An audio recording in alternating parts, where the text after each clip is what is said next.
बिहार में जाति सर्वे की रिपोर्ट सार्वजनिक होने के बाद लोकसभा चुनाव 2024 का खेल बदल गया है। इसकी गूंज अब देश भर में सुनाई पड़ने लगी है। बीजेपी विरोधी दलों को तो यह चुनाव जीतने का अमोघ अस्त्र लगने लगा है। तभी तो तमाम विपक्षी पार्टियां इसे भुनाने का प्रयास कर रही हैं। आरजेडी अध्यक्ष लालू प्रसाद यादव और कांग्रेस नेता राहुल गांधी केंद्र में विपक्षी गठबंधन की सरकार बनने पर राष्ट्रीय स्तर पर जाति गणना की बात कर रहे हैं। यही नहीं, राहुल गांधी घूम घूम कर यह कहने लगे हैं कि जिसकी जितनी संख्या भारी वह उतने हक का अधिकारी। हालांकि दूसरी ओर कहा जा रहा है कि बीजेपी ने भी जाति वाले हथियार की काट खोज ली है। पीएम मोदी का मात्र 2 ही सियासी तीर विपक्ष के जाति वाले हथियार को बेकार कर देगा। आइए जानते हैं इस रिपोर्ट में आखिर क्या है बीजेपी का वह ब्रह्मास्त्र जो इन सब पर पड़ेगा भारी।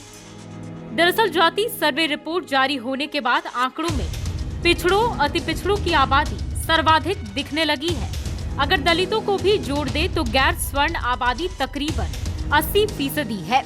अपनी जाति की राजनीति करने वाले दल बिहार को नमूने के तौर पर देख रहे हैं और इसी से अनुमान लगा रहे हैं कि उनके यहाँ भी कमोबेश ऐसी ही स्थिति है, यानी उन्हें इसे चुनावी हथियार बनाने में आसानी होगी। हालांकि प्रधानमंत्री नरेंद्र मोदी ने भी इसकी काट निकाल ली है। उन्होंने गैर स्वर्ण जातियों की अधिक आबादी को अपने पक्ष में करने के लिए गरीबी मिटाने का तीर चला दिया है। पीएम ने कहा कि हमारे लिए जातियां महत्वपूर्ण नहीं है, बल्कि गरीबी मिटाना ज्यादा जरूरी है। देश में अब भी गरीबों की आबादी सर्वाधिक है। कोरोना काल से ही मोदी की सरकार गरीबों को मुफ्त राशन दे रही है। मुफ्त का राशन पाने वालों की तादाद 80 करोड़ खुद पीएम बताते रहे हैं, यानी देश की 138 करोड़ आबादी में 80 करोड़ गरीब हैं। ऐसे में पीएम मोदी नीतीश कुमार और लालू यादव के जाति वाले हथियार के सामने गरीबी मिटाने का मुद्दा बना सकते हैं और इसको आधार बनाकर पिछड़ों अति पिछड़ों की आबादी की अधिक आबादी को अपने पक्ष में करने की कोशिश कर सकते हैं। वहीं दूसरी ओर देश में अभी सनातन को लेकर एक अलग तरह की राजनीति शुरू हो गई है। तमिलनाडु के नेताओं ने जब से सनातन के विरुद्ध बोलना शुरू किया है, तभी से बीजेपी इसे भुनाने के प्रयास में लगी है। राजनीतिक जानकारों की माने तो बीजेपी समझ रही होगी कि बिहार में 80% से अधिक हिंदू हैं, तो इन्हें सनातन के नाम पर एकजुट किया जा सकता है। किसी भी जाति उपजाति के हिंदू को विपक्षी पार्टियों से सनातन पर खतरे की बात बताकर अपने पाले में करने की कोशिश करेगी। कहा यह भी जा रहा है कि जाति सर्वे को राजनीतिक दल जितना तुल दे रहे हैं, उतना आम आदमी नहीं दे रहा। आम आदमी को रोटी चाहिए, सुशासन चाहिए, स्वास्थ्य सुविधाएं चाहिए और बेहतर शिक्षा चाहिए।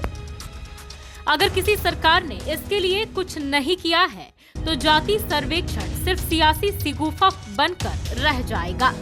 ऐसे में बीजेपी इसे भुनाने की कोशिश कर सकती है। बता दें कि बीजेपी ने पहले ही भांप लिया था कि उन्हें पिछड़ों की बड़ी आबादी का अंदाजा था। यही वजह रही कि नरेंद्र मोदी ने अपने 58 सदस्यों वाले मंत्रिमंडल में ओबीसी वर्ग के 27 लोगों को जगह दी थी। ओबीसी के 27 मंत्रियों से 19 तो अति पिछड़ी जातियों के हैं। दलित समुदाय से मोदी ने 12 मंत्री बनाए। कैबिनेट विस्तार के जरिए ये संदेश देने की कोशिश की गई कि मोदी सरकार पिछड़ी जातियों को अहमियत दे रही है, इसलिए जाति सर्वे के लिए इसके जरिए पिछड़ी जाति के विपक्षी काट को बेअसर करने का काम बीजेपी ने पहले से ही शुरू कर दिया है। खुद पीएम पिछड़े वर्ग से आते हैं। विपक्ष अगर बिहार के जाति सर्वे को अपना ट्रम्प कार्ड मानता है तो प्रधानमंत्री मोदी ने गरीबी का मुद्दा उछालकर इसकी काट खोज ली है। सनातन का मुद्दा तो भाजपा के एजेंडे में पहले से है ही।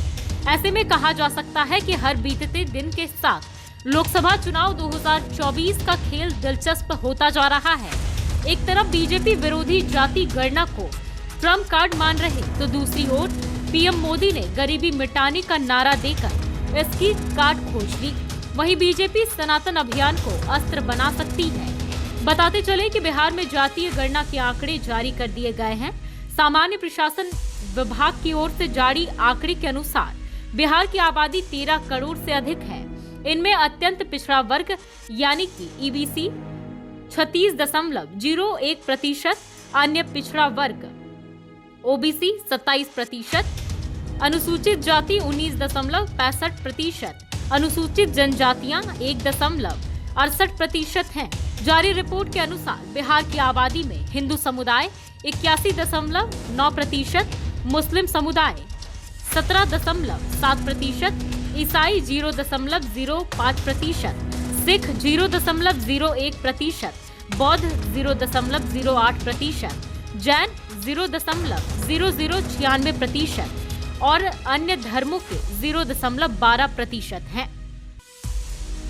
बिहार की मुख्य जातियों की बात की जाए तो ऊंची जातियां 15.52% हैं।